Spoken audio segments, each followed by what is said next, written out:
Lawyers value precedent, accuracy, and procedure.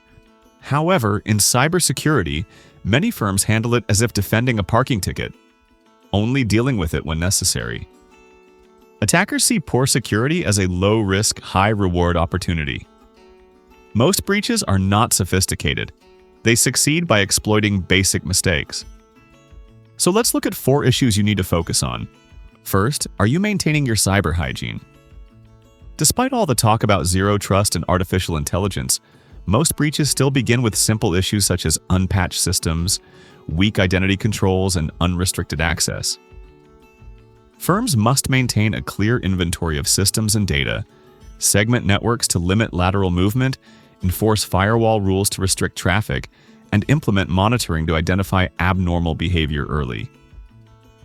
For lawyers, this reflects traditional due diligence, understanding your assets, knowing who has access, and patching vulnerabilities before others find them. Multi-factor authentication, phishing-resistant sign-ins, and enforced VPNs are essential security measures, not optional extras. Relying solely on antivirus software does not constitute cybersecurity. It's an optimistic illusion of control. Next, how much faith are you putting in legacy tools? In legal practice, relying on outdated precedent is malpractice. In cybersecurity, running outdated technology is an open invitation to attackers. Firms must eliminate deprecated protocols, enforce secure DNS, properly authenticate email, and move beyond username and password logins that attackers defeat daily. Security debt compounds just like financial debt. Legacy systems may still function, but every outdated service creates a vulnerability.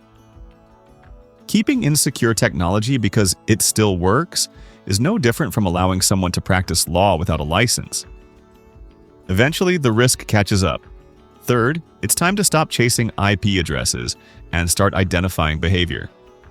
Blocking an IP address feels productive, but it rarely solves the problem. Modern attackers constantly rotate infrastructure. Effective defense requires correlating activity across email, endpoints, and networks, identifying malicious behavior even when it initially appears legitimate, and adapting defenses as attackers change tactics. For lawyers advising on governance or risk, this underscores a hard truth. Cybersecurity is not a one-time purchase. Like litigation strategy, cybersecurity for lawyers and law firms requires continuous reassessment as the threat landscape evolves. And finally, remember that collaboration and learning are not optional.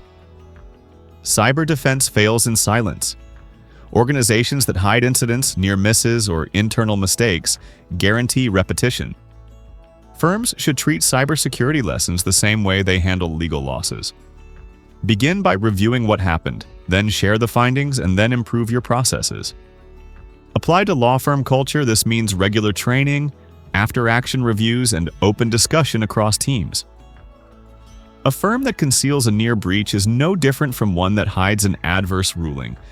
The truth always surfaces later, usually at a higher cost. So, what should you be doing now?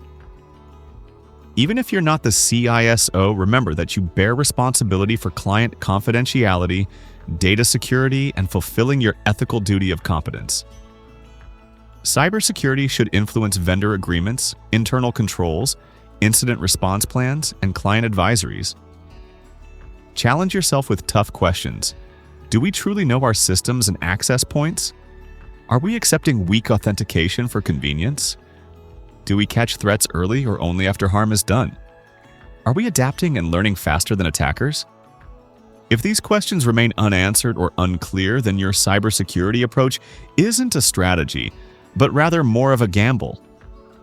The bottom line is that today, cybersecurity for lawyers and law firms focuses more on effective implementation than on innovation. Firms and organizations that master the fundamentals, remove outdated vulnerabilities, use behavior-based detection methods, and foster a culture of ongoing learning will be better prepared for the inevitable next incident.